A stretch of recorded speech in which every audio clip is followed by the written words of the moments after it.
Matteo, je te baptise au nom du Père et du Fils et du Saint-Esprit.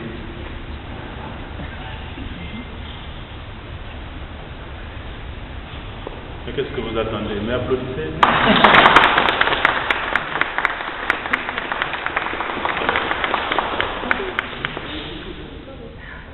Il est baptisé. Si les pompiers arrivaient qui nous disent voilà, il faut sortir, bon, on sortirait en courant, mais lui est déjà baptisé. Alors il y a encore quelques rites complémentaires que je vais faire sur Matteo. Le premier rite, ce sera l'onction du Saint-Crème. Alors c'est de l'huile parfumée que l'évêque a consacrée.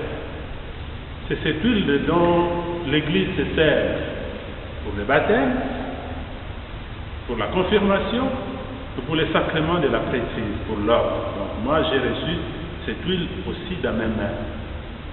Pour le baptême, cette huile signifie simplement ceci, à la manière des prophètes et des rois de l'Ancien Testament, qui étaient oints de cette huile, du verbe oint, un verbe compliqué à conjuguer, je suis d'accord avec vous, pour qu'ils aient comme la force de marcher sur la route, de s'occuper de leur peuple. C'est un peu comme l'huile de massage pour les athlètes. Nous sommes des athlètes, si nous sommes chrétiens, nous avons besoin que nous soyons reboostés régulièrement. Et voilà le sens de cette huile. Alors, les rois qui recevaient cette onction, eh bien, il était roi, prophète et prêtre. C'est-à-dire, prophète, annoncer la parole de Dieu, surtout dans la vie de tous les jours, dans sa façon de vivre. Prêtre, mais il peut intercéder pour les autres. Il ne faut pas être prêtre comme moi pour prier. Chacun de nous peut s'adresser à Dieu.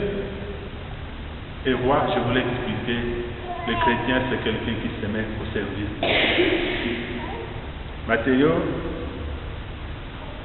tu as été baptisé. Dieu fait de toi un prêtre, un prophète.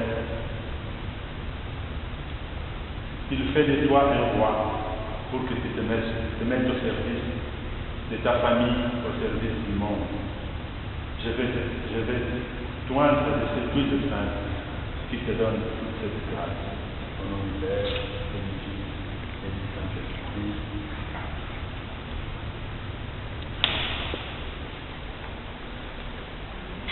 Le deuxième rite, c'est je vais poser un petit linge blanc. Rien de spécial. Alors Saint Paul disait,